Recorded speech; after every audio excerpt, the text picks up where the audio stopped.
As the frigid winters are ready to arrive, the EU is becoming anxious about the falling gas supplies as it confronts a gas shortage due to its sanctions against Russian gas.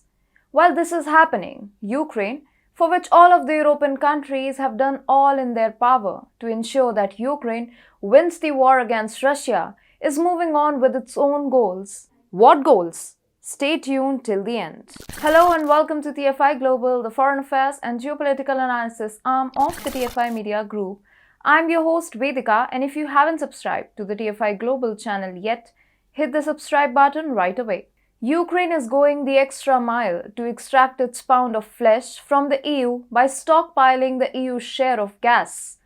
This is indeed true. Lately, Ukraine's former Prime Minister Yulia Tymoshenko, who is now an MP and the head of the Fatherland Party, has claimed that Ukraine's state-owned Naftogaz gas company is running a massive embezzlement scheme. Naftogaz, the largest state-owned oil and gas firm in Ukraine and a significant source of income, contributed over 17% of the nation's total state budget revenue in the previous fiscal year. The company is seeking billions of dollars from the government for alleged gas purchases, even though Ukraine does not need additional gas for the winter.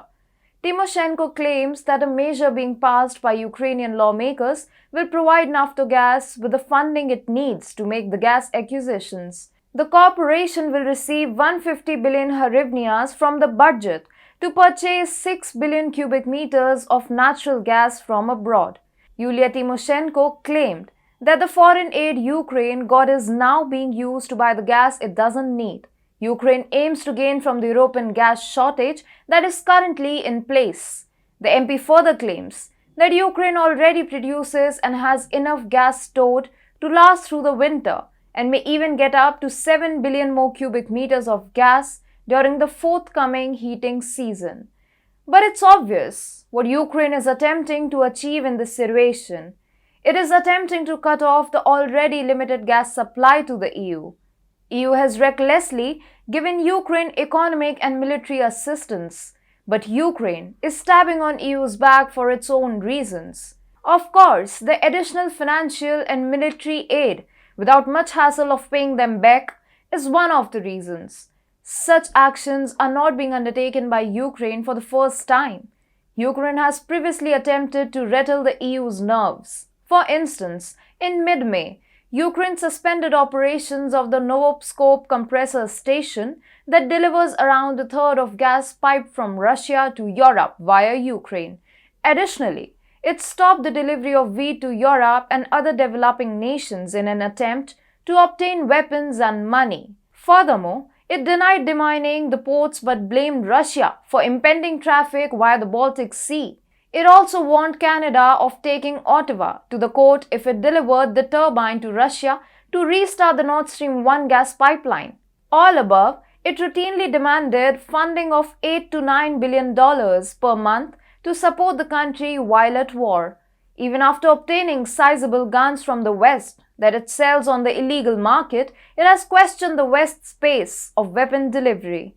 And now, it has come to use gas as a weapon of blackmail against nations like Germany, as Ukraine intends to store gas, an unnecessary share of gas. Tymoshenko asserted that Naftogaz was still preparing to pull off the scam of the century by embezzling out up to 264 billion hryvnias and sending them to offshores. Additionally, she urged President Volodymyr Zelensky's government to convene a conference of diplomats from the G7 countries, MPs, and independent specialists to examine the situation. Could the president not be aware? Are you not aware of the scam of the century that Naftogaz is currently implementing? She questioned in a post. Without a doubt, Zelensky is ready to play this trump card in the future in exchange for something more significant from the EU. Before Ukraine stockpiles its gas reserves, and these European countries are left with nothing but frigid homes and no gas to power their businesses, the EU needs to awaken from its deep slumber.